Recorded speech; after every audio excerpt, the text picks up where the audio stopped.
సర్కారు తీసుకొచ్చిన భారత న్యాయ సంహిత చట్టానికి వ్యతిరేకంగా అప్పుడే నిరసనలు మొదలయ్యాయి. హిట్ అండ్ రన్ కేసుల్లో డ్రైవర్లకు విధించే శిక్షను 2 ఏళ్ల నుంచి 10 ఏళ్లకు పెంచడాన్ని ఖండిస్తూ ఢిల్లీ, హర్యానా, మధ్యప్రదేశ్, పశ్చిమ బెంగాల్ రాష్ట్రాల్లో లారీ, ప్రైవేటు బస్సు డ్రైవర్లు ఆందోళన చేపట్టారు. జాతీయ రహదారులను నిర్బంధించారు. కేంద్ర ప్రభుత్వం డ్రైవర్ల సంఘాల అభిప్రాయాలను పరిగణలోకి తీసుకుని భారత న్యాయ సంహిత చట్టంలో మార్పులు చేయాలని వారు డిమాండ్ చేస్తున్నారు.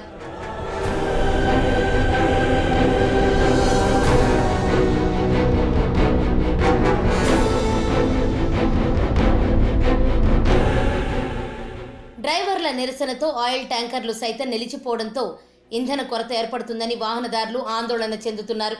దీంతో పలు రాష్ట్రాల్లో పెట్రోల్ బంకులకు పోటెత్తుతున్నారు. మహారాష్ట్రలోని నాగ్పూర్లో సోమవారం రాత్రి నుంచి పెట్రోల్ బంకులు కిటకిటలాడుతున్నాయి. హిమాచల్ ప్రదేశ్, మధ్యప్రదేశ్, జమ్మూ కాశ్మీర్, లద్దాఖ్లలోనూ ఇదే పరిస్థితి కొనసాగుతోంది.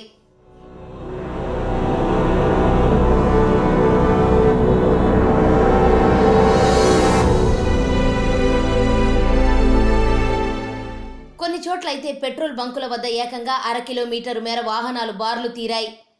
ఇందుకు సంబంధించిన వీడియోలు సోషల్ మీడియాలో వైరల్గా మారాయి. ట్రక్కు డ్రైవర్ల ఆందోళనలతో కొన్ని ప్రాంతాల్లో ఎల్పీజీ సిలిండర్ల సరఫరాకు ఆటంకం ఏర్పడింది. అయితే నిరసనల నేపథ్యంలో ఇంధన కొరత ఏర్పడకుండా ఉండేందుకు చాలా రాష్ట్రాలు చర్యలు తీసుకుంటున్నాయి.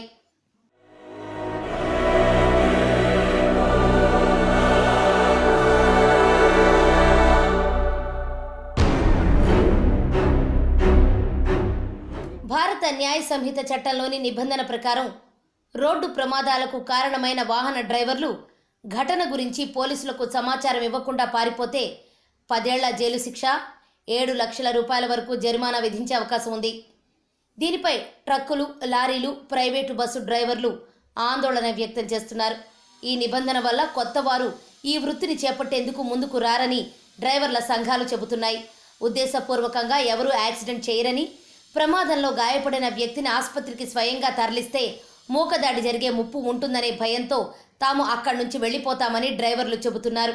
కొన్నిసార్లు పొగమంచు కారణంగానూ ప్రమాదాలు జరుగుతుంటాయని, అలాంటిది డ్రైవర్కు 10 ఏళ్ల జైలు శిక్ష విధించడం సరికాదని డ్రైవర్ల సంఘాల నాయకులు అభిప్రాయపడుతున్నారు.